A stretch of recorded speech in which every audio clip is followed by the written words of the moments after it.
And welcome to another edition, folks, of Steady Dropping Dimes. Sorry for the 1 week hiatus, but a brother was down bad last week. I was down really bad last week. I can't even, I've never had as much pain related to an illness as I had last week, ladies and gentlemen. But I'm back on my feet, so to speak, and ready to go and ready to talk about many of the topics that all of you have been talking about. And I know my man Daniel Horton has been anxious chomping at the bit to talk more basketball. We're going to do that today, especially with DG being late to the party. And DG will be here. You know how he is. Probably, they're probably washing his feet right now, the Royal Bathers. But he'll be here sooner rather than later.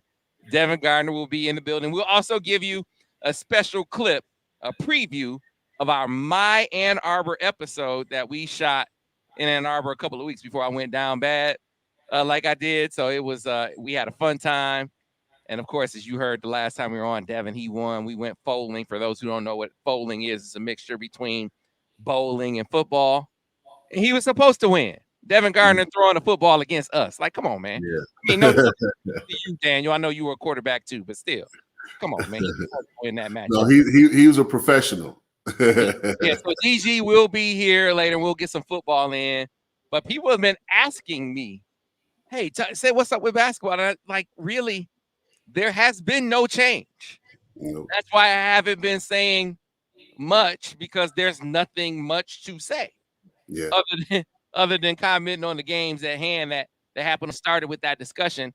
Want to remind all of you that these episodes of Steady Dropping Dimes, where me and my guys, we, real guys, real opinions.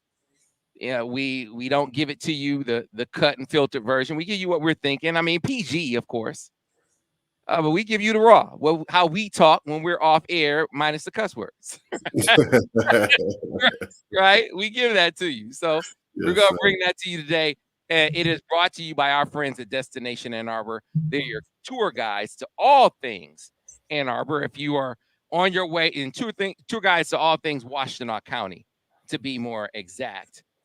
Whenever you're on a trip to Washtenaw County, even if you even reside here, there are hidden gems that people don't know about.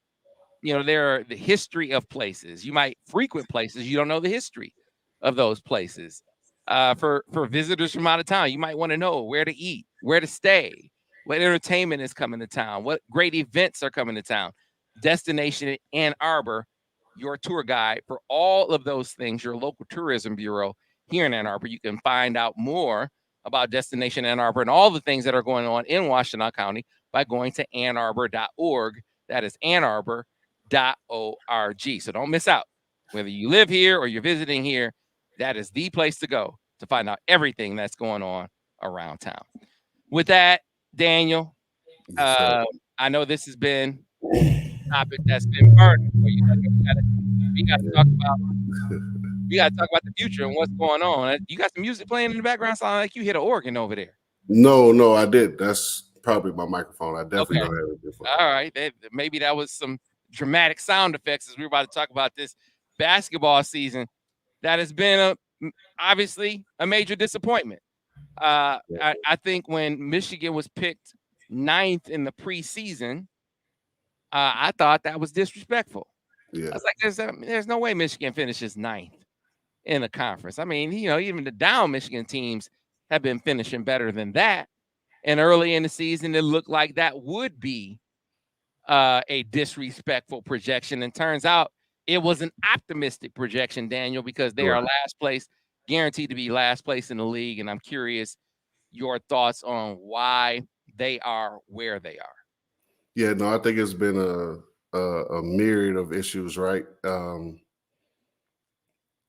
Man, especially it's kind of been brewing, right? It's for a couple of years now. You don't fare well in the transfer portal. You have different issues with coaches' health, like preparation leading up to the season.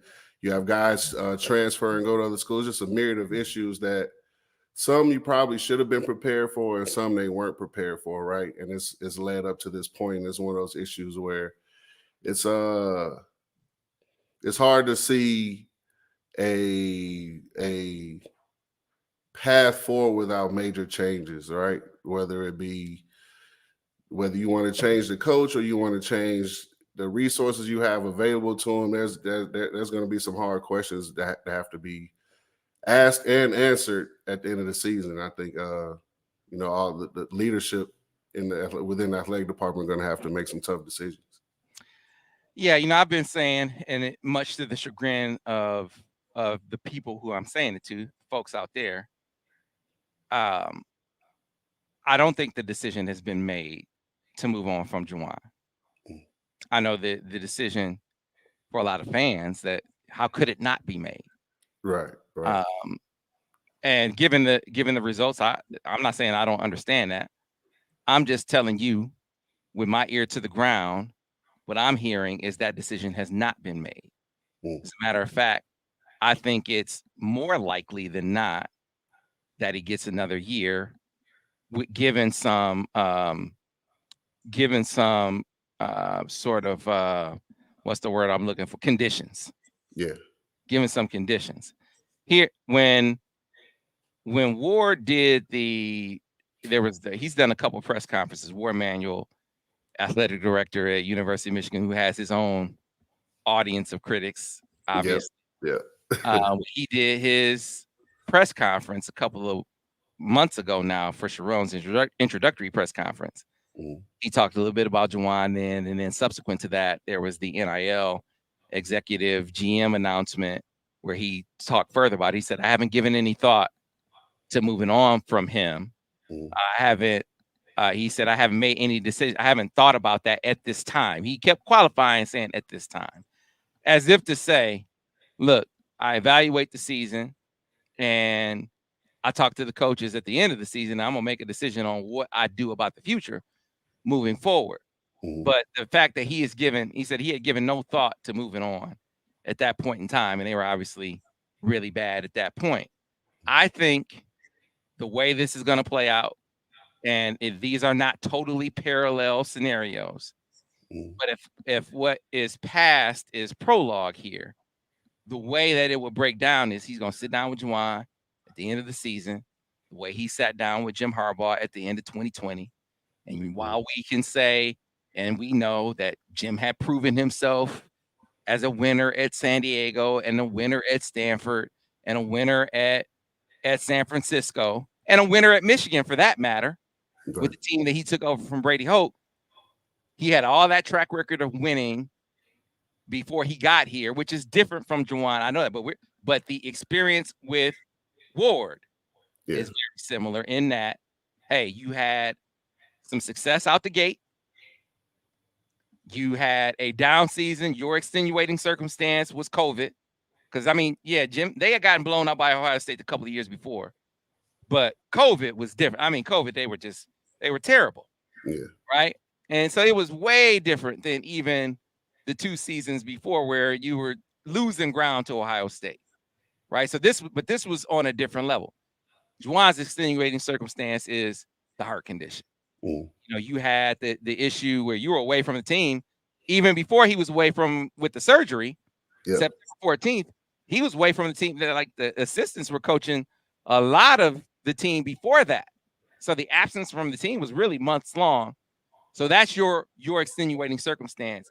Let's talk about what you see the issues as being. If I say to you, I grant you that this was an exceptional set of circumstances that cast the season in a poor light to start. Now you get in the season and things are not going right. Like there are things within your control that aren't going right now. Why didn't they go right? And what are you going to do to fix them?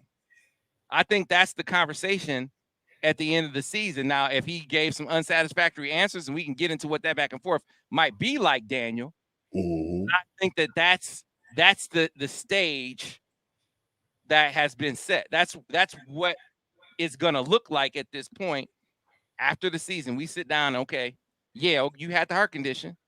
You were away from the team. You weren't able to shape some things at the beginning of the year. But now you've been with the team and you're in last place for the first time in forever. Right. Wow. And what are you going to do? Years.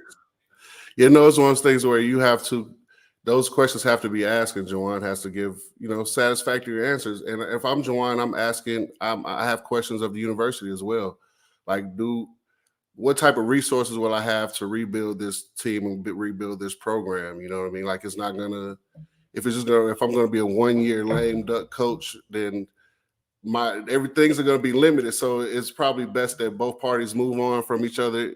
If it's only going to be, hey, I'm only going to give you 1 year to fix it. No, we have to have a plan in place to where we rebuild this program. And if Ward sees Juwan as the guy to do that, then I say move forward and give him the resources needed. If not, like I've said before about whether it's a strength and conditioning coach or whether it's a offensive line coach, Michigan has the resources to go out and go and get a first-class coach, right? But I think that with Juwan's situation, given the circumstance he's been through, I think you have those conversations. So you at least explore giving him the opportunity to fix it.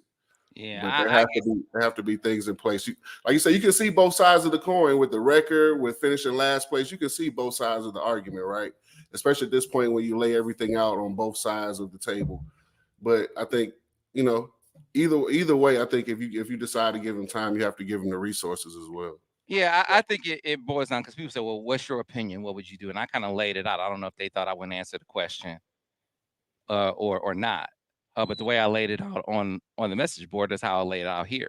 Mm-hmm. I'd sit down and based upon how I operated in the past, we're going to have a discussion about what it's going to look like in the future if you stay. Right? Okay, so tell me what the problem is. If you tell me the problem is just the heart condition, then we don't have much more to talk about. It's time for me to go in a different direction.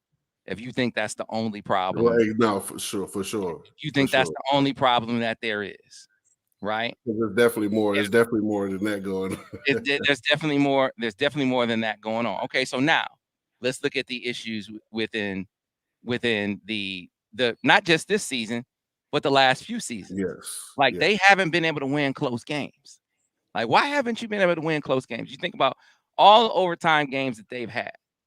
Like, if Michigan wins half of those games, because remember at the end of last year, like the last 2 weeks of the season, Michigan was I think they were in second place. Yep. They were in second place the last 2 weeks of the season, and then they had 3 overtime games in a row.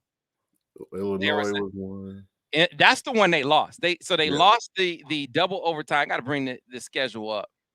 They lost the double overtime game to Illinois, and then they lost another one. It's all these overtime games, Daniel. It's like, man, if they could get to the winning close games part, which obviously comes back to coaching, and that's why you asked the question. Like, what do you see from a coaching perspective, why you are able to close out these games that would maybe change the fortunes of the program if you're able to do it? So here it is. So they had the overtime win against Wisconsin. And then they had that double overtime loss to Illinois. And then they had that overtime loss in Bloomington. So it was 2 straight road games. Remember, they had the double overtime loss to Illinois, and then the overtime loss to Indiana, part of the 3 straight road games. And then they lost the season finale to Rutgers. I mean, they lost the Big Ten tournament to Rutgers. So you lose your last 3 games when 2 weeks before that you were in second place in the Big Ten. Yep, and I remember the loss to Illinois. They missed a key block out, and that would have kind of sealed the game. And to be honest, Sam, when you're losing close games, a lot of those things aren't necessarily in-game coaching. They're culture moments, right? Like if our culture is right inside the building, inside the locker room, we're able to overcome those moments and pull out close games because we have the synergy and the chemistry necessary. But like you said, you can see it when you have guys that are academically ineligible. You have guys that are rumored. Like all the things you hear about the program, there sounds like there's not enough culture and togetherness within that locker room to overcome these moments before you get to a exit. Because I've seen Juwan draw up great plays. I think that same Illinois game, he drew up a great play and got a wide open shot for a guy, and he shot an air ball, right? So it's not necessarily, it's a talent issue as well. But before you even get to the talent, there's things that has to be cleaned up within the culture and the locker room of Michigan basketball before even get to the end game Well, coaching those close games. your point is a good one, Daniel, because you say it's not an individual game thing; it becomes a culture thing when it happens more than one season. Yes. So now you get into this season, and you got the overtime game at Oregon, where hey, give them they hit a big time three, but still they won it. And then you got that double overtime game against Florida. When I remember watching that game, it was like, man, they about to close these dudes out. That Yep. same Florida team that's looking just took it to Alabama. Beat them by 20 last night. 20 Yeah, just beat up on Nate Oates, right? Sorry, Nate, you my guy still.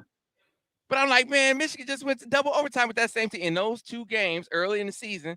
Two more overtime games that they lost. So that's something that they got. Why are the close games, even before we get to the point of the second half breakdowns that happen in the Big Ten? It's these close games that if they just get half of them, their fortunes are different.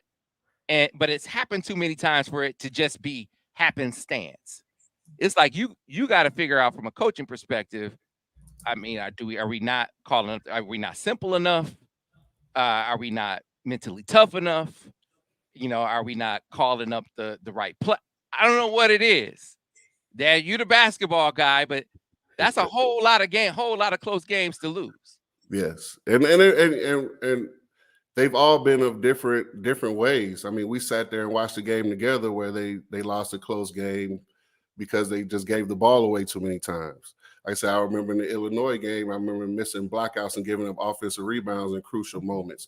Like I said, you can point to different things at different where it's not just one thing where, hey man, we always come up short because we can't do this or because we can't. It's always something different, which points to more of a culture issue.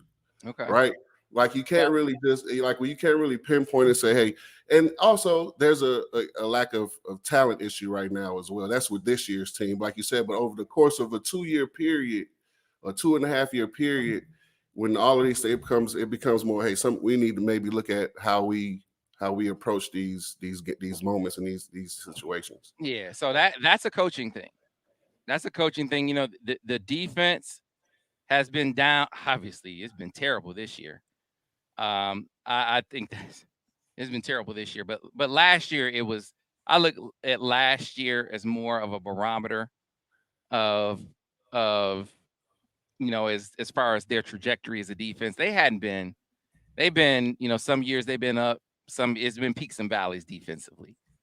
More times than not over the last few years. I hadn't really looked at defense as being an issue until recently, is my point. But I think these close games absolutely are.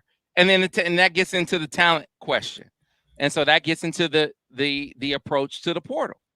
And I think this becomes another part coaching question and part Michigan question. You brought up the Michigan side of things, which is legitimate. And we can speak more too about the NIL support for basketball. It's just not there. Let's call it what it is. On the flip side of it, when it comes to the portal approach, there were 3 years in a row where you had portal guys that didn't make it in. The No Joe Eastern one, that's when you go after a guy and you don't really know the lay of the land as far as the credits won't transfer for upperclassmen. That was understandable. The Terrence Shannon thing happens where Terrence Shannon, he's ready to come and there are no allowances made. You can't get Texas Tech to let him finish there so he can be a grad. There's no work around here at Michigan. He's not going to give up all those credits because he wants to transfer. I mean, he wants to graduate. You understand that, and it doesn't work. But then when you get to the Caleb Love piece, now it's happened twice before. Now it's like, okay, there has to be something in the approach when in the pool of players that we swim in that we can actually get. We can't get upperclassmen. We could get grads and we could get underclassmen. That to me is something that if I'm Ward and I'm sitting down with Juwan, I want to give you this extra year. Yeah. Tell me how this strategy from the portal is really going to work. Now, the flip side of it, to your point, is if I'm Juwan, I'm looking back at Ward and I'm saying, okay, man, I got Ray J. Dennis. We talk about all these other dudes, Daniel. We haven't talked about Ray J. You see what Ray J doing over down at Baylor? Hey, Hey putting in man, work. in work. He's putting in work at Yep. Baylor. And Ray J Dennis is a grad or was a grad transfer. And Ray J Dennis was right down the road at Toledo. And he's right now, I think he's shooting 50% from the field. He's shooting 40% from three. He's averaging 14 points a game on a squad in the best league in the country. Yep. So he's not doing it against bums. Like that dude, if you got him, that's better than Caleb Love. Yep. If you and get him, having both of them. right? Well, hell, just give me one. If I got to choose one, I'm choosing him. Yeah, right? for sure. That dude, you know, I have no question. Put it this way, I believe. I cannot say definitively because I don't have tangible proof, but I believe they lost that one for NIL. Yeah, Daniel, and so that's the guy. Whether it's Ray J Dennis or Hunter Dickinson, that's a guy, man. Where if you're gonna have a basketball program that competes moving forward, you got to be able to keep a Hunter Dickinson. Yep. And you got to be able to get a Ray J Dennis from Toledo. Like, come on, man. If you can't do that, then you aren't going to be able to compete at the level that Michigan basketball is used to competing at. Sam, just look at what that roster would be. Let's keep out the guys who went pro, right? Because you can't really stop if they tell a guy he's going to be a first round pick or lottery or close to lottery. You can't really keep him in school at this point in the game, right? But with those two guys that you just mentioned, Dennis and Love replacing Bufkin and Jet, right? And Hunter stays. You have Terrence Shannon who might have gotten to school last year. Man, you have a totally different roster. See, right? But we can't. I don't think we can do the what if with Caleb and Terrence. They're not getting in. There's no future where those guys get in. Okay, and in those situations, you have to. And I've heard people ask, "Well, how don't you know you can't get those guys in?" It's one of those situations where you recruit the guy and they commit first, then you go through the admissions process where the school reviews their transcripts. So it's not like when you transfer high schools or something that you send your transcripts first, and it's different. It's kind of works differently with this situation. So it's one of those situations where then you realize you don't get a guy. Now it's late in the cycle. All the really good guys are gone already. So you're in a tough position. But I think this is when it's a little easier to put because we're not talking about being accepted, being admitted. Yeah. That's not what we're talking about. We're talking about these guys. Once you get past a certain threshold, their credits won't transfer anymore. So you got senior credits. You got to chop off. I know when for instance, Ole Miss, when Shea Patterson transferred from Ole Miss, I think he lost between 20 and 30 credits in transfer. And there aren't a lot of guys that are going to do that. Terrence Shannon wasn't going to do that. Right? So that's not a pool of players that you can really swim in. This is a pivot that football has made. Yes. Where they don't very rare circumstances like a what's my man's name? The big offensive tackle. The big Hinton. Miles Hinton from Stanford. Right? You know, even he has some that wind up getting lost, but you're going from Stanford to Michigan. Right. So it's very rare circumstances you might be able to do something like that, but you can't live in that. You can't live in that pool of players. Right. It's got to be underclassmen and grad transfers. Yeah. And that to me is part of the discussion that if you're a man, you have with Juwan. Now that doesn't mean that Juwan don't come right back and say Ray J Dennis Ward. Yeah. You know what I'm saying? Hey man, I had a grad. Like, okay, so what about that? What about Hunter? Got to think. So I think both sides have some legitimate things to say here. Yeah. To try to get it right, but one guy is in control of whether the other guy has a job. Right. So ultimately, is Juwan has to answer the award. And it's like, okay, so what are we going to do with this portal approach? I think that's a very real conversation to be having. Yeah, I think the portal approach as well as the NIL thing has to be figured out. And I think we all know Michigan will never be able to. And we talk about this as coaches, right? I have friends that coach at the mid-major level, and we talk about this. They're able to expedite their rebuilds sometimes with JUCO players as well.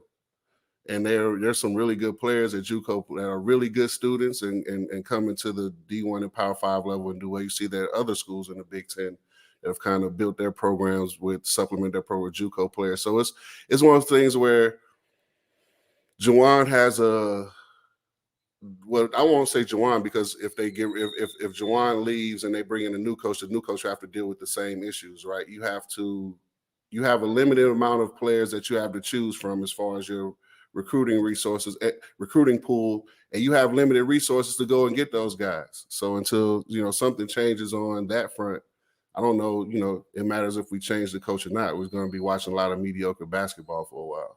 Well, certainly there was a ruling here recently that allows collectives to deal directly with players, right? That's and so if the Ray J. Dennis scenario presents itself now, yeah, it's like, hey, there's no pretense about it now. mm-hmm. This is what their collective is offering. This is what this collective is offering. Right now, I don't know. This is another part where as far as the head coach side of it comes in. See, Jim did he started to go out and do the whole get with the donors. I need you to support NIL thing, right? Now, I don't think that wasn't something like schmoozing donors. That wasn't really. I didn't ever really take that as Jim's like, because it's a quid pro quo. Like you don't for people of means. How does that really work? It's with access. It's they want access, right? Yeah, it's with access and perks. And I ain't really a gym. Like, hey man, I ain't trying to have dudes pop up in practice all the time. Like, okay, certain time, but not all the time. Like, I ain't trying to have dudes have, unfettered access to the building like they might have down in the SEC. But that's what they've been doing in the South, or vacation with me and that kind of stuff. But he came a long way. And you saw him, he started going out on the road in that campaign. He brought about the Hell Impact program when Chris Partridge came in and started to say, we need to change our approach. We need to be more proactive in donor engagement. That was a Chris Partridge initiative coming in the door saying, hey, we got to go around the country and campaign to donors. And Jim, to his credit, said, okay, we got to do some more of this kind of engagement. Right now, I think Sharon is taking it to another level because Sharon gets the job one day and the next day he's talking to donors like, hey, I got to protect this roster. Come on, what's up? You know what I'm saying? So I say all of that to say that's a part of it from the head coaching perspective for all of these coaches and all of these programs. Now, does Juwan have that guy or those guys even in these current circumstances? Because donors are fans too. Yep. Right? And there's a lot of fans looking in the chat right now. Oh, how could this even be a decision? How could we even be talking about him getting one more year? It makes no sense to even consider this. You got to imagine there's a whole lot of donors thinking like that too. So do you have anybody that you can call that still has your back in enough of a way to, if you are in the winner's circle with Ray J. Dennis, you can say, hey, look, I need you to help me get this done. If they love Michigan basketball, I need the collective. I need the collective. I don't know how. Look, I'm trying to be frank with you, and so don't take me literally. Don't take me literally, but you get what I'm saying, kind of thing, right? So, but it's gonna be the same for whoever is the coach. So my thing is, if you're going to do it for someone, do it for the guy right now. That let him give him a chance to see if it can work. Now, if not, like you said, you're gonna have to answer these questions anyway. So why not like the changes they were going to make for football, right? That you said they promised Jim Harbaugh when he left and Sharon became the coach. They couldn't go back on those things, so they kept it going, right? So the thinking is the same. No matter who the coach is, let's beef up the NIL. Let's beef up NIL support. Let's beef up the resources that way. No matter who the coach is, they have a fighting chance to go out and get some talent that Michigan can put on the floor to represent Michigan basketball. Man, he had Ray J. Dennis. Like, dog, he had him. Like, dog, that was, come on. And then, and Baylor swooped in and got him. And like Michigan should be losing their best players to other schools because of money. Like the Hunter Dickinson situation, that should never happen. Like, okay, one kid makes a decision in football because he doesn't want to split time with three other guys, cool. But in basketball, when one player can make such a big difference in your team and your program, you cannot lose a guy that's averaging 18 and 10 or 11 or whatever it is, and up for player of the year in this conference and national player of the year. You cannot lose this kid to another school because of money, Sam. That's like that's supposed to happen to smaller schools and smaller programs at other levels. That's not supposed to happen at Michigan. So if that's going to happen, like if Michigan's going to become a school where a kid can come here and put in work, and then the Kansases and the Dukes and the Kentuckys of the world can come in, offer him a bigger, better deal, and we lose him, man, we're going to become. Aren't we a mid-major at that point? Like, what are we doing, man? This is Michigan basketball, so all parties need to step the game up, whether it be Juwan, whether it be the support system behind him, where everyone involved needs to step the game up if this is going to turn around soon. Yeah, if he doesn't have a guy, like if none of the donors want to get around this, I think this is what you call your brother. Somebody said it. Somebody said it in the chat. Like, hey, Chris, Jalen, we won't check the pockets. We won't tap the pockets of Jimmy and Ray. But fellas, but Jalen and Chris, I mean, just one. I only got one more year anyway. Let me get $3 million. Yeah, let's get this right this year. And if I can get it right this year, then maybe I can get these donors back on board, back in line. That's assuming. I'm just throwing a hypothetical out there, somewhat in jest. Yeah. And somewhat in reflection of what people are saying in the chat right now. I saw that come up a number of times. Call Chris, call Jalen, who really, really have his back. Yeah. Right. And it's good. It is good to see basketball, some of the basketball alumni anyway, have his back in the lowest of times. Yeah. But I think that it comes right back down to what I said at the beginning of this discussion.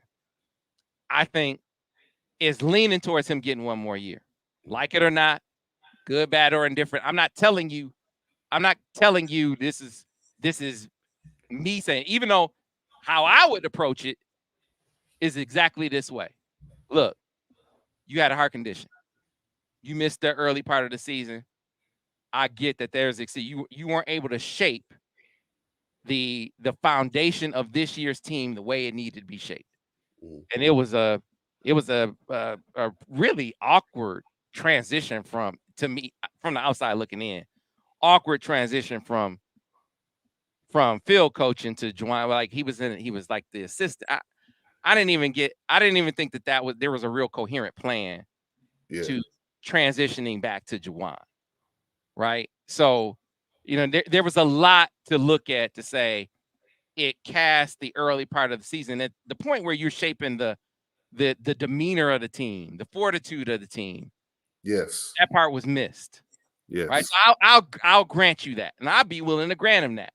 Okay. But tell me about these problems that once you are in the fold, all these second half breakdowns. Yep. You compete with a team for a half and it falls apart in the second half. Why? Why does that happen? Portal approach. We got 3 years in a row where we got guys who, academically, they're going to lose credits in transfer and it winds up not happening. What are we going to do about that? Close games. We've had these overtime games the last 2 years, and we've lost the majority of them. What's up with that? Player development. This is what I want to get into with you talking about, Doug, because you kind of called something out a couple of weeks ago. I disagreed with you, and I want to come back around and say I was wrong. I was wrong. You were right, and I was wrong. And I mean, no, hey man, I'm not gonna rub it in like Devin. I'm not gonna rub it in like Devin. you were right. You were right, and I was wrong. We were talking about a sequence. I can't remember which game it was. Was it the Michigan State game they were playing? Doug had made some plays and he was beating his chest, and you were, yeah, because we were at the Michigan State game, right? Yeah, he was beating his chest, and you were like, man, what? Like, I can't even say here what you were saying on press row. You was like, hey man, it's a game to play. And my point at the time, which I still buy into to a certain extent, I do think that there are players who that's a part of who they are. That's a part of them playing well. That is a part of them playing well, that kind of fire and intensity. And my issue watching him in that game was we didn't see him play like that to start the game. Like it took 10 minutes to see that kind of fire. So I'm like, I would rather you play like that the whole game, and I won't have a problem with it. Just give it to me from the start, not once we get in the flow. And you're like, no.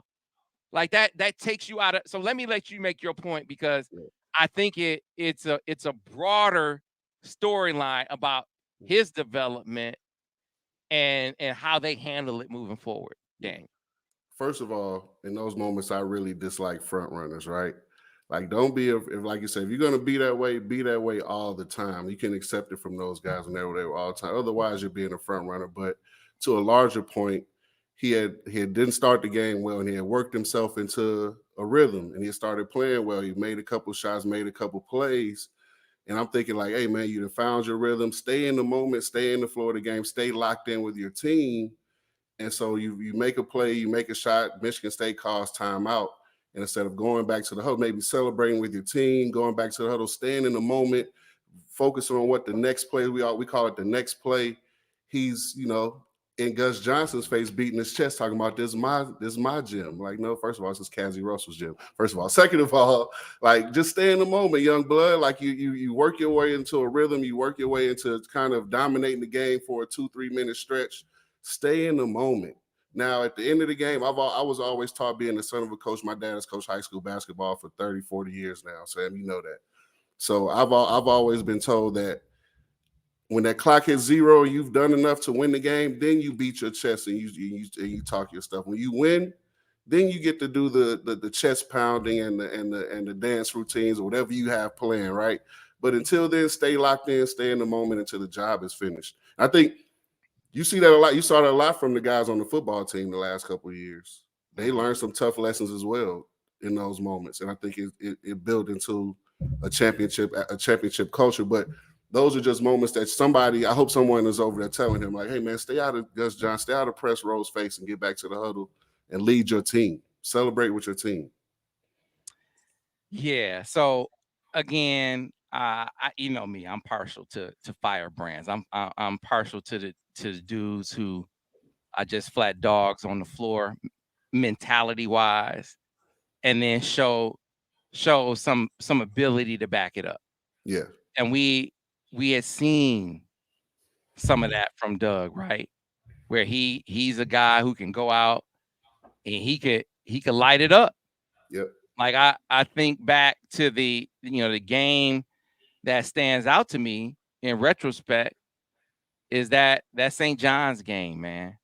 And I remember thinking after that St. John's game, man, this dude is ready to explode. Yep. That's his. And then shortly after that, you had the game where he lit it up. I think it was it the Oregon game where he went off. All them, I think he had like 33. Yep. And that was the Oregon game. And it seems like, you can get into this with young players where they have some early success, and then it's like they arrived. Yep. It's like they arrived. And, I think that is a time where you miss Juwan. That is a time where, you could, or a Daniel, right? Or whoever is it whoever the head coach is. I'm sure Howard was I'm sure H was doing the same thing. But my point is, it feels like the guy that we saw at the end of the season that was trying to prove something. Mm-hmm. Since then, it's like he proved it. Yeah. When this, and I don't know. I'm not in the locker room.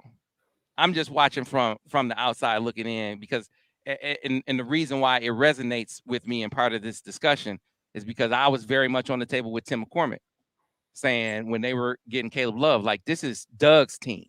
Yeah. This needs to be Doug's team. And just like Tim, but Tim was right with what he said. So I'm giving both of y'all who played the game credit for telling me, no, Sam, he not ready for that. I'm seeing it. I think Sam's, at times when I watch him play, I think, like, man, like you said, this kid has the talent and ability to be really, really good. But then you see some of the lack of attention to detail, the lack of focus at times. And to be honest, and I don't want to, pile on him, because I think if he because if he gets his focus together, I think he'll be a first team all. He's capable of being a first team all Big Ten point guard in this league, right? Right. And that my point, he's a sophomore. We got to remember he's a sophomore. Yes. And that's that. And so this is more me calling myself out. Yeah. It's more me calling myself out, saying that as a sophomore, a guy who granted who had been thrust into a bigger role as a freshman than maybe they anticipated. Mm-hmm. I'm coming into the sophomore year looking at they going to get Caleb Love, who wasn't passing to Armando Bacot. Right. Yeah. Right. I'm like, man, this dude coming in, what is that going to mean for the team? Well, we got to make sure that it's established that Doug is the guy who carries the culture over. It's Doug's team. When Tim was like, man, how much basketball does Caleb Love play? He said, no, man. Caleb Love he's gonna come in and run the show. And to Tim's point, which piggybacks on your point, the leader that this team needed to not kind of go into a tailspin was a leader that they weren't able to get.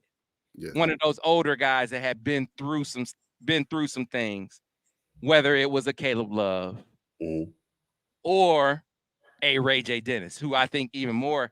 I think that would have been the creme de la creme. Ray J. Dennis would have been the one that would have kind of helped steady the ship when you lost a couple of guys that you didn't expect to lose when you recruit. Like, nobody was saying Jet was a one and done when they got him. They thought he was going to be a two. He might have thought, except for Jet, maybe. Right? But Jet probably thought he was a one and done. But no, definitely nobody was saying Kobe was it.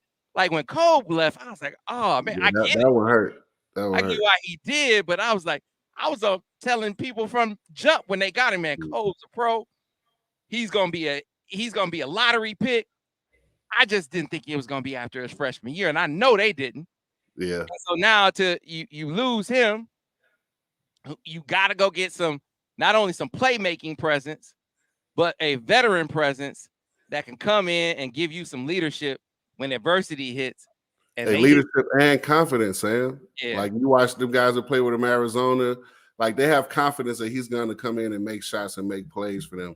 And that a guy like that does wonders. Like, I remember Amaker used to say back in the day, we walk in the gym, if you're with me, I know we got a chance. And Caleb Love is one of those guys, right? So I think not, missing out on a guy like that, like you said, that hurt. That hurt. And so, and really, Ray J, but to your point, I just want to acknowledge what you said. And you were right.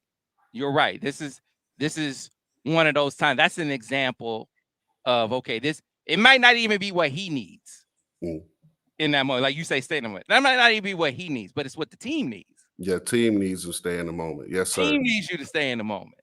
Yes, sir. At this point, they need that guy that's going to keep the team in the moment, keep the team even keeled, not too high with the highs and too low with the lows. And he's just not there yet to be able to give the team that. Yeah, no, that's what you want from your point guard. You want a stone-faced, steel-faced point guard. Like, when you look at your point guard, you shouldn't be able to tell what is going on in the game by the expression on his face or by his body language. He should be an extension of the coach. If the point guard is calm and cool and under control, that's how the rest of the team is going to play. But when the point guard is lackadaisical, has a lack of attention to detail, because you're the point of attack. You start everything. You start the offense. You're the first line of defense on defense. So if that guy isn't right, you're gonna have issues. Yeah, so that gets to another thing that you sitting down. It's like, okay, this is so now we sitting in this meeting again with Ward and Juwan. It's like, okay, I mean, how does your best player wind up academically ineligible?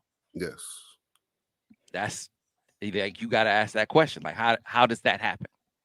those are the things. Those are the things that you have to that we spoke about culture wise within the locker room and within those 15 to 20, 25 people. Those are one of the things that has to be fixed. Like that can't happen. You know what I mean? With anybody in the program, if we call ourselves the leaders and best, that's who we have to be. We have to be that way because it's a in life. That's how life works, Sam. If I'm not handling business in one area, 9 times out of 10, I'm not going to be on point in another area, especially with college kids, right? If I'm not going to class, if I'm not handling business here, I'm probably not going to be reaching my full potential on the basketball court, and everywhere else in life. So I think you have to make sure you're holding guys to a level of accountability that translates. It can't be. This is not an NBA locker room, right? These are still 18 to 22-year-olds. It still has to be structure and discipline. Yeah, no doubt, man.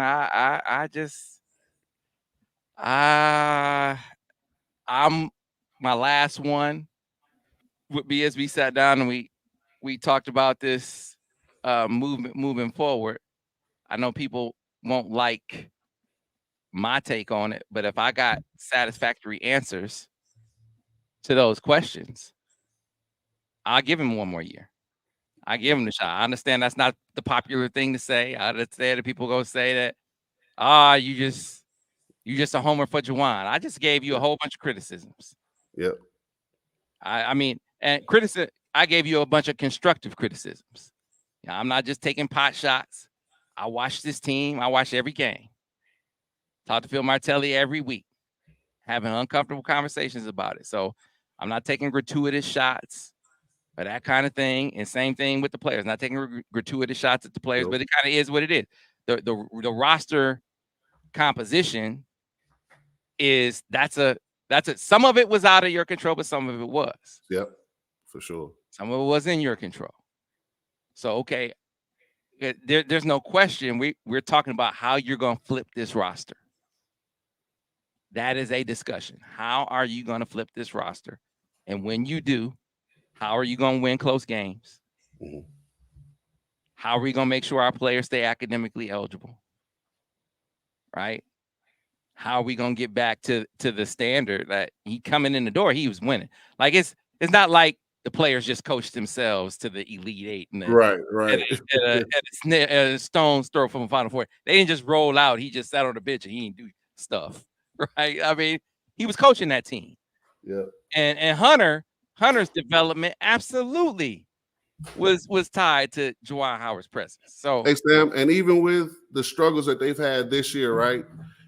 So I have access to Synergy where I go and I've watched every Michigan made basket, every Michigan turnover. I've watched a lot of Michigan basketball over the last 2 weeks, right? Over the last 2 or 3 weeks, just watching, trying to just see where the gaps are. But their offensive efficiency and their offensive statistics are average to above average for a team that's 8-21, right? So it's not X's and O of basketball acumen from Juwan or from the staff. They're putting those guys in great positions, even with the guys they have now. To have some of the offensive statistics they have, it's pretty impressive, right? But like you said, he's partly responsible for roster composition, right? Mm-hmm. So yeah. And again, you can't always plan. You thought you'd have Kobe 3 years, right? Mm-hmm. Who was calling Kobe? Just that's one that I know caught him off guard. But you had a chance to correct it, and that's the part where he will have a legitimate right, and he will whoever the coach. Let's say you moved on from Juwan, which I'm not going to tell you that that's not a possibility. Like we could have that discussion. Like if they decided they were going to move on to Juwan, I already told you my guy is Dusty May. Yeah, my guy is Dusty May. Like you, and I think they'd have a shot at getting Dusty. Yeah. to come up here. Matter of fact, I know they'd have a shot at getting Dusty. He coached at Eastern already, right? He was assistant coach at Eastern back in the day. I would say Nate, but I think Nate probably. I mean, it's so many checks against Nate now. First, you have a man last year with the murder charge. Yeah. Even if you move past the murder charge, which would be really, my man with the Hornets, he didn't even get charged. He didn't even get charged. It was the other player, and it's not like he tried to cover up or hide anything. No, but just the fact that it happened.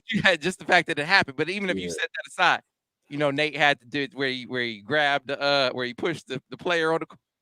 Yep. It's like, no, we can't have no more guys putting their hands on the opposition, right?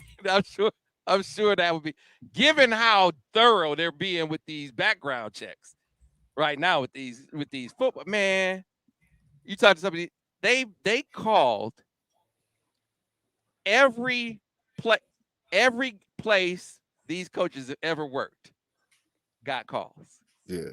Every reference on their resumes got called. Their social media got scrubbed back. I mean, from the beginning of social media. Back to college. I mean, there can't be a more thorough background check in America than the background checks that just got done on the Michigan football staff.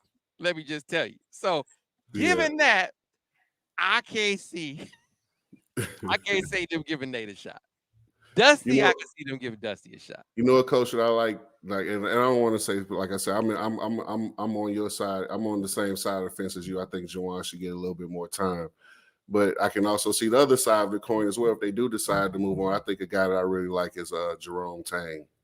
I think he can get us into the recruiting areas that Michigan needs to be in, as far as roster building and team building. He's a really good coach. I think he would be a guy that I would, if I was in that position. If I was in a position, I would give Juwan more time. But if not, right. So let's be clear. So just so it's clear what I said. Yeah, because I know I'm gonna hear it, and I'll accept that. Yeah, I would give him one more year. Yeah, I would absolutely provided that when we sat down and had all those things that I just pointed out, that I think are legitimate things to question. Mm-hmm. That I don't think are necessarily 1 year issues. Matter of fact, they aren't 1 year issues. I laid out the reason, the examples of them not being 1 year issues. Yeah. If you can give me a real sort of explanation and plan about how these issues are going to be rectified, then I'll give you 1 more year. And I understand that there's part of this where I got to come to the table too, to your point, Daniel. And that is, hey man, they got to get some more NIL support.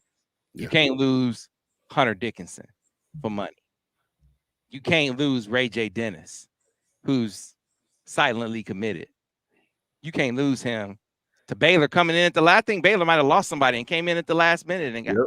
I can't remember all the circumstances, but they swooped in out of nowhere and got a dude that was just gonna have to go 20 minutes up the road to come to Michigan to a surefire starting position. He fell up the stairs. I mean, the dude's gonna play for.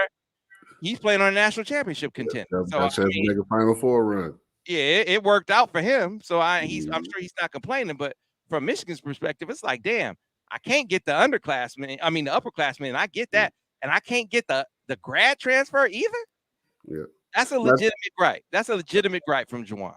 No, for sure. And listen to him talk. I think Juwan will have, like he said in the press conference, he's a solutions-based person, and I think he will. I think when those conversations happen, I think he will show up with viable solutions. Like you said, it's just going to be if he receives the support or not. And Pete, like you said, it's valid points on both sides of the coin. You know what I mean? Like, so, like I like the arguments or the disagreements back and forth between Michigan basketball fans are kind of, getting to get a bit tiresome. Like, we all want what's best for the program, no matter who's coaching, right? So, no matter who's the coach, let's just support him. If it's Juwan for another year or two, I know I'll be at games. I'll be supporting them. If it's a recruit I can help them out with down here in the South, I'll do it. You know what I mean? But It's Yeah. I think we all have to be pulling in the same direction. I think that's one thing that was able to happen with football. Not only like the people that support the program, but the people within the building. Everybody began to pull in the same direction. Yeah, if the past, like I said, I've been saying if what's past is prologue, if what's past is indicative of the present and future, then Ward is gonna lay his neck on the line for Juwan, just like he did for Jim. When there were a lot of people who wanted Jim out, there are probably more people who want Juwan out. I don't want to make it sound like it's an apples for apples comparison. It's not. There are more people who want Juwan out than want Jim out. But there are a lot of people that want Jim out. I mean, I even see people on the message board going back and deleting their posts from threads saying, why are we keeping this? Oh, it's crazy. Like, wait a minute, you're the same people that was like, get Jim Harbaugh out of here. And there were people in leadership saying the same thing. And he stuck with him and it worked out. But for me, it's not necessarily about names, though, Sam. Like, you could go back to Beeline, you could say Harbaugh, you could say name, and it's not necessarily about the names of these individual people. It's the line of thinking, right? Michigan could have moved on from coaches previously, and they decided to exercise patience and trust the guys that they had in place that they can get the job done. I think for me, it's not necessarily the names involved. It's necessarily the approach and the thought process. Like, there's something to be said for continuity and like keeping the same approach, right? Now, I don't think they should keep the same approach that led to 8-21, 8-22. But as far as leadership, I think if you exercise a little patience and give these very intelligent men to a chance to figure it out, I think you'll end up with good results. Yeah, the glass half full perspective is you got a good recruiting class coming in. Mm-hmm. Now, do you have a meaningful plan for flipping the roster in addition to that? Like, you can't tell me you're just gonna bring in these recruits and that be two or three high school kids are not gonna make the difference. That's not gonna change this. Like, we gotta flip. So don't tell, you can't say that it's just the heart condition this year. Yeah. You can't say it's just bringing in the recruits. That's not. I would need to hear some meaningful, sort of thorough answers to all the things that I brought up. And if I was satisfied with the answers to that, I would give him one more year. Yeah. I know, like I said, I know that's not popular. I know, you got some people. I already see some people saying, "Oh, you carrying this water," and whatever, man. They can say what they want, Sam. They don't complain about all of the violations and the things coming out of football. Only thing they care about is that whatever they did lead up to this point, it led to a national championship. Violations be damned. They don't care. So listen. We gotta. I don't know what happened. People say, what happened to Devin? I don't know what happened to Devin.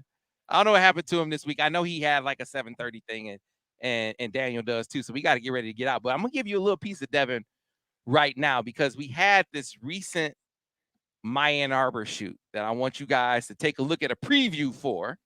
Okay. Now, My Ann Arbor is brought to you by our friends at Destination Ann Arbor, your tour guides to all things Washtenaw County. They're the local tourism bureau. So if you're visiting Ann Arbor or Ypsi or Dexter or Chelsea, or you live in the area, this is a resource to find out places to eat, places to stay, events coming to town, all of the things that are to see and do in Ann Arbor and the surrounding areas. You can find out those tips over at annarbor.org, which is Destination Ann Arbor. So, Ben, before I bring about the clip, why don't you drop that track?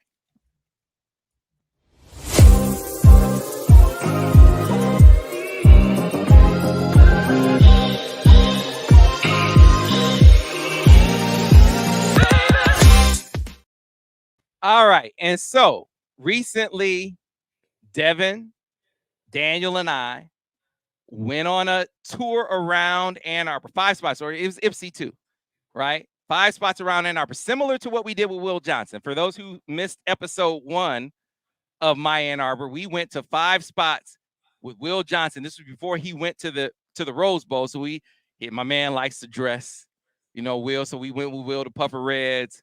Then we went with Will to the M Den, and then Will loves golf, so we went to him to a golf simulator, X Golf, and we went with him he wanted to It's like, Will, sushi, man. He made me eat sushi.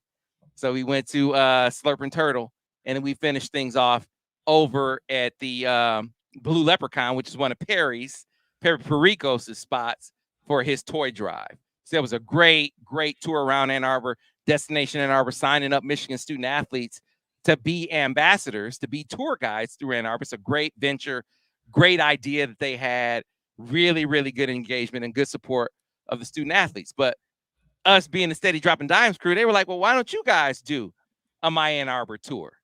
And so we did. We got into a Golden Limo bus.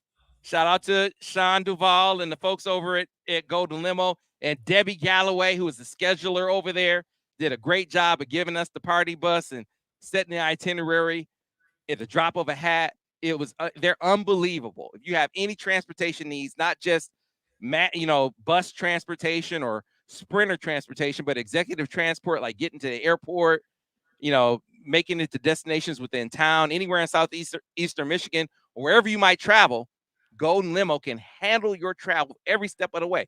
You can call them and say, hey, I'm going to Paris. I need you to pick me up, get me to the airport, and make sure I got a transportation when I get to Paris, and the same thing on the way back. Golden Limo can set up the entire trip. I know that from experience. They are second to none. But here is the preview of the My Ann Arbor episode that I shot with my guy Daniel and my guy Devin Gardner. Here it is.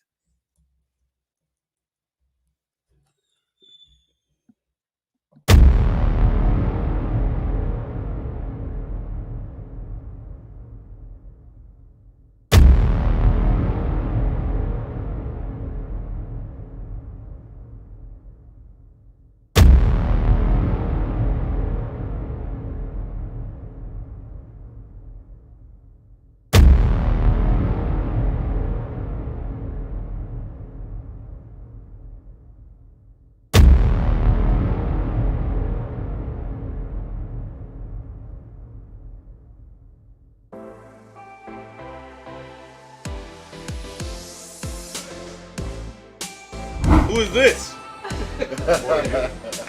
How you doing? You don't know you? Easy with the benefits, baby. Ooh, easy. What's going on, kid? Good, right?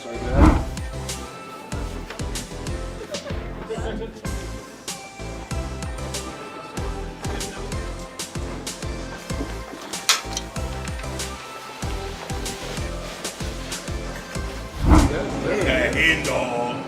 Man. Can you give him the Some of that hen dog. Give him the 17.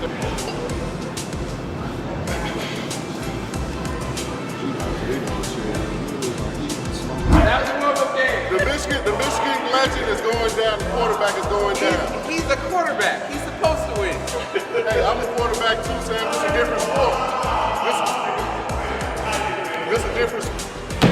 Nice throw, Daniel. Nice throw. Oh! Man. Yeah, There's just not a lot of good decision makers. It's not a lot of good decision makers. Congratulations. I would have gone, okay. Yeah, I was doing it with my mouth. That's with him. All right. I did a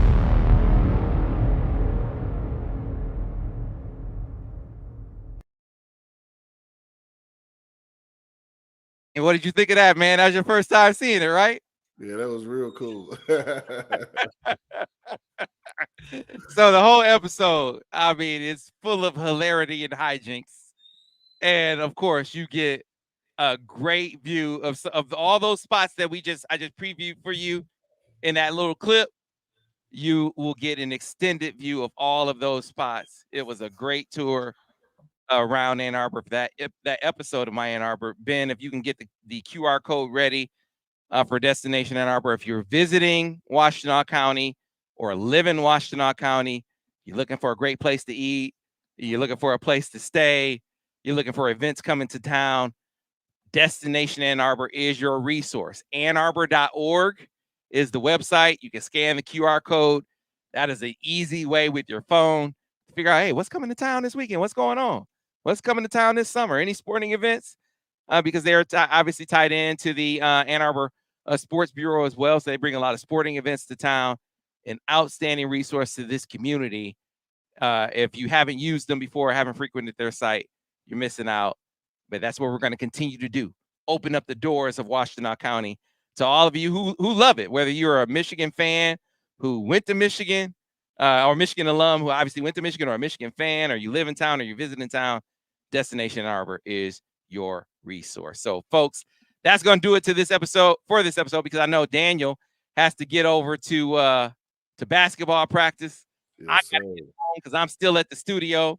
I don't know where Devin is. I don't know what he's doing, but we handled it for the brother today, didn't we, Daniel? Yes, sir. Yes, sir. So, I'm sure he would agree with most of what we said about basketball anyway, right? Hey, Sam, real quick. Any Michigan basketball fans in Birmingham, Alabama, Hoover, Alabama this weekend, come check us out. Oh, you're gonna be on there. Is it another Horton in the pipeline? Yeah, got a 13-year-old and a 12-year-old, my nephew.